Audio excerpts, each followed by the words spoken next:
guys, welcome back to the FPL Wildcard Show. My name is Venant na niko hapa na Brayo, and today, wow, let's just start from big shout out to Eric. Yeah. Bado tunamtafuta, amepotea. He's missing. Ako kwa forest mahali. We miss you. We actually look forward to where kukuja because we had questions lined up. I think maybe the anticipation of the questions Ilikuwa too much. But then this is going to be the greatest ever episode because we have two fans of teams that have won over the weekend. These people shinda Champions League and Premier League. They think now they belong to the big table. But anyway, Brayo, Manze, what a great week. Yes. Full of lucky teams, prolific teams, unfortunate events. Yeah, of course, definitely. We can't explain. Records being broken. Yeah, you know. So how was your weekend and how was it based like from Manchester United's perspective? I'm very happy, man. Dev saves. From a Manchester United perspective, Dev saves. Forget about everything else. Sour Rashford has been prolific. For us right now, if we were to remain unbeaten till the World Cup, Rashford is the main man. So I'm a happy man. I'm a happy Manchester United fan. Viva Eric Ten Hag. Thoughts about your performance na vile imekuwa? Like, do you guys have faith in United? Na easy fixtures na come through based on your recent fixtures, because you guys have performed very well. Yes, we do. Beating Spurs now, West Ham, you've added to the table. Yes. You can talk about being the only team to beat Arsenal. So, bajenu kidogo saiko na uzito. It has always been like that. And the West Ham, I was not surprised with the performance because West Ham is never an easy fixture for Man United. At home or away, it's never an easy fixture. So, hata kama ni squeaky bum time, hata kama ni scraping the win, bora you get the 3 points. And that's what we did. And I'm very confident we are going to beat Villa and Fulham. Those are the two remaining EPL games before the World Cup. I like the way una say how you're going to beat those two teams. Like, hapo ndo Malimuko say United. Come on. Validate your team with Fulham. Yani, hapo ndo Man United imefika, man. Bro, afadhali si tumefika hapo because Chelsea are at 6th place and Liverpool hata wako top 10. Anyway, we'll get First and foremost, you guys didn't win against Chelsea. You can't talk We should have. You know? Listen, Venant, we are the only team that has played half of our big 6 games. Every season you play 10 games. And we've only lost 1 against City. Yes. Against City. And you're kitu poor. But now some people think you guys just have been lucky with these games. No. Because we look at the table right now. Yeah. We look at where you guys are. We look at Europa. We look at how you guys are performing. There's this whole Ronaldo drama that's just going on. It feels like, of course, like a Drive to Survive Ronaldo edition. And yesterday before the game, hakugotea Gary Neville because Gary Neville apparently said that Man United play better than without him in the team. Hey. But don't you think it's true? It is true. This season we have performed better when he's been on the bench. That's one of my takeaways from the game versus West Ham. Yeah. Because his presence was there. But look who's getting the accolades. Look who you are praising. It's Rashford. First of all, hiyo game nika tulikuwa 10 men on the pitch. Mi sielewi Elanga anafanya nini Man U. Elanga should be on loan to, I don't know, Brighton ama some Birmingham City or something. Elanga is good. Second of all, Garnacho should be the one who had started. But anyway, ishapita. Tushakubali we got the 3 points. Hii drama yote, it's not about luck.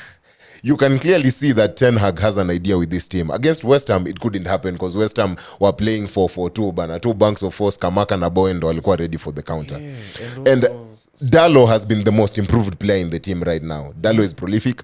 Luke Shaw inaonekana kila time kuna competition, he turns up. Right now, Lisandro Martinez, there's no getting him out of the team. So Varane, Maguire, Lindelof have to fight for that one spot. And I love it. Casemiro gives us a breath of fresh air. I feel like uko confident knowing that ball will not get to the back 4 before Casemiro has a say. And I'm loving it. I'm loving every bit of it. So right now you're guaranteeing us 6 points. 6 points against Villa and against Fulham. Hiyo ni kazi rahisi, moto ya karatasi. Next challenge, I'm sure we'll talk about the FPL players to select from Manchester United, the upper mbele. Let's talk about the biggest disappointment. Yeah. The Liverpool game. Yes. Was it really a disappointment though? Okay, from my perspective, I'm a happy man. From Eric's perspective, hata sidani, I think he's still hiding somewhere huko. Eric, tell us what's happening. Because I went to bed knowing that he game inaisha 2-1 To And Liverpool, yes. I had talked about Robertson performing that game on the Which he FPL did, yeah. Matters channel, and I knew they were gonna win. But for me to wake up to see losing at home again, and I now double down on what's the final straw for Klopp. I'm still doubling down on that question. He has to go. Losing to Leeds, Who picked 2 out of 24 points before that a game? team that has been shaken ever since they beat Chelsea. yeah. You know, and for them, this is their first time winning. And Yeah, also, since Chelsea. and I'm like, yo, this is bad for them. Like, what do you think could be happening at Liverpool? Liverpool, it's more of the things behind the scenes. For me, this season, apart from the superstitious Jurgen Klopp's 7-year curse, where if he reaches year 7, he will bottle with Dortmund and Mainz. The reality for me is this guy is not doing what Pep Guardiola has done time and time again. And even when Pep was at Bayern, there were interviews with Robben and Ribery where they were saying, Pep, after every 3 or 4 years, utafeel nika umeboeka. You'll get tired of winning so much. So he had to bring in new players every 3 or 4 years who are hungry. And then he gets rid of the likes like Sterling and Fernandinho because they've already won enough. And that is what Klopp has not done. Darwin Nunes, I feel like he bought him while he was too raw.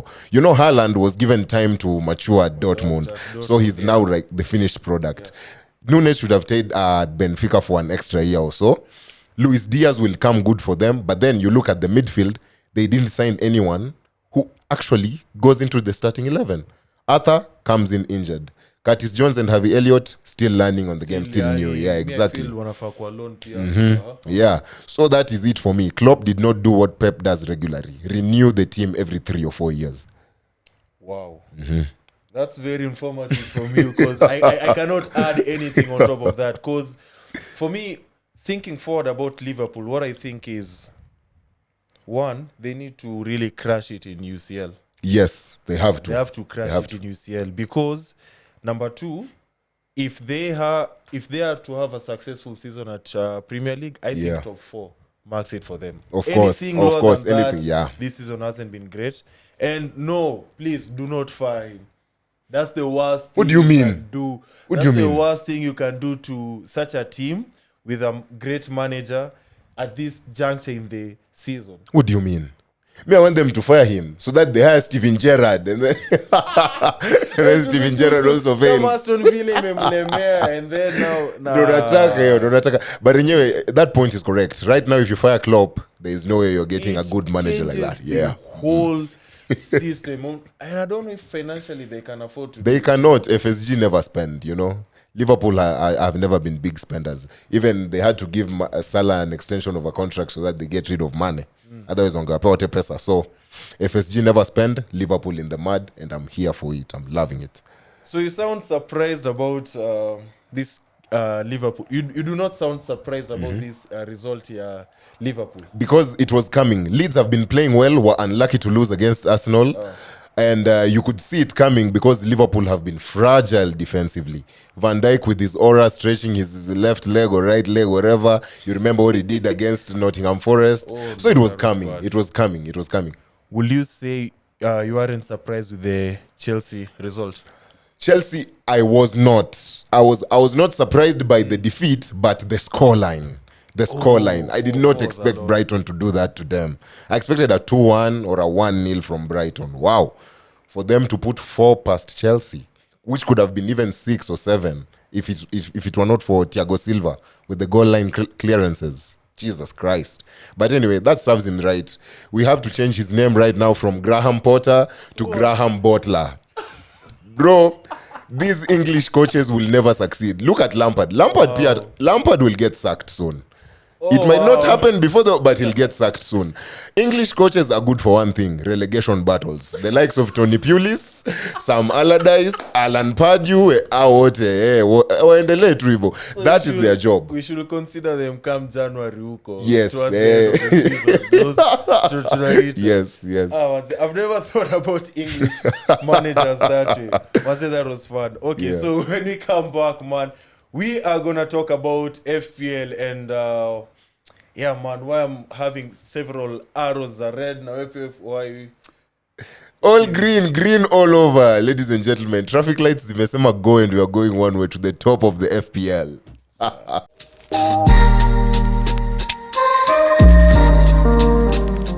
So let's talk about FPL and Brayo. Yeah. Tell me about your week, man. Lovely maisha London, maisha freshi. I'm eating good. Like, what did you do? Because me pande yangu, it's just red. It's red arrows. Sasa vile green arrows tunaendelea tukienda You juu. have to share your secret. Ladies and gentlemen, I scored 81 points this What, serious? weekend. Yeah, this past weekend. When you triple captain. What I did is bench Haaland because he didn't start. Okay. And then I started Mitrovic and Tony, but then them man didn't disappoint. Didn't perform.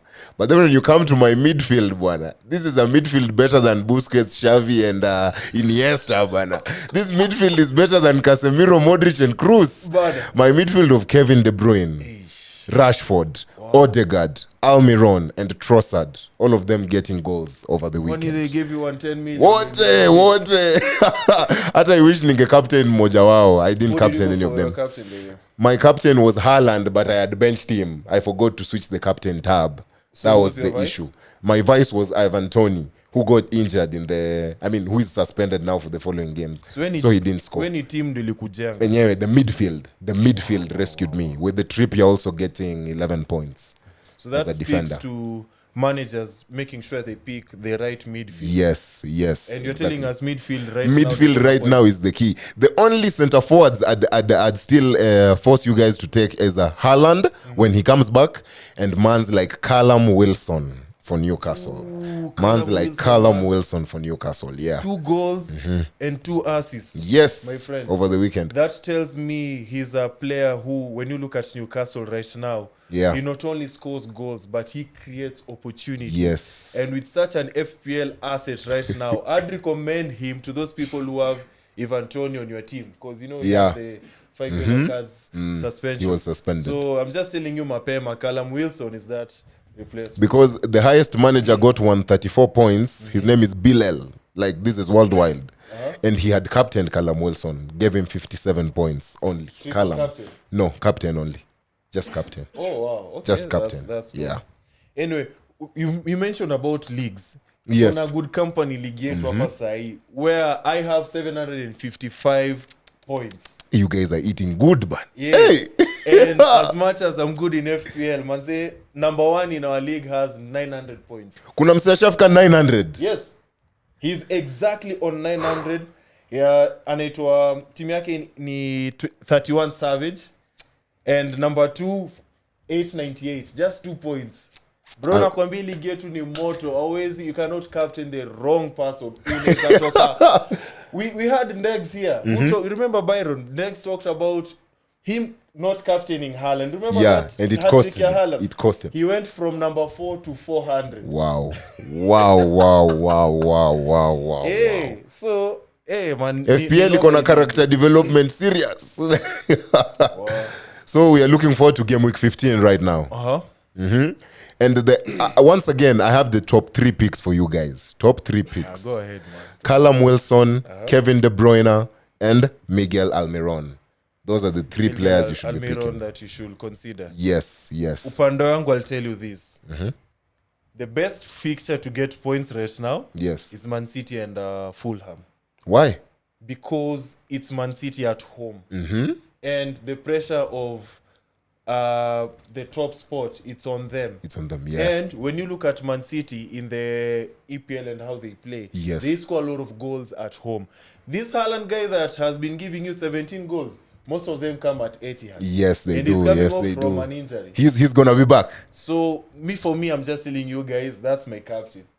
Captain Haaland. For me, it's that Haaland versus Fulham. Akirudi mweke captain. Also, you remember Foden came in as a sub. Yes. So Foden must play. Foden game. Possibly could start. Yeah. My vice captain is Rashford versus Villa. Versus Aston Villa. And I'm picking him it. Based on form. He's been consistent with the points and also scoring versus West Ham. So scoring the winner. I back him to be my vice. So that's it. For my captain, for me, if you're not going with Haaland, I make sure you have KDB or Rashford for me. A potential mention could be Trossard for vice captain because they play Wolves. You never know what he could do. You never know away. You never know what he could do. He's the only player to score 5 goals in the first 5 games of Roberto Di Zerbi. So that's this a could be good 6 badge. in 6. This could be the 6th goal in 6 games for the That's a good badge, man. yeah. So guys, man, tell us, who do you think will get you points this week? Who's your captain? If you have any FPL questions, man, do share with us. And also, please help us look for Eric, boy. He's been lost in the forest, and now we are looking for Tumenda at Leeds. We are booking tickets to go to Leeds to look for him. Please help us look for him. So up until next time, FPL responsibly.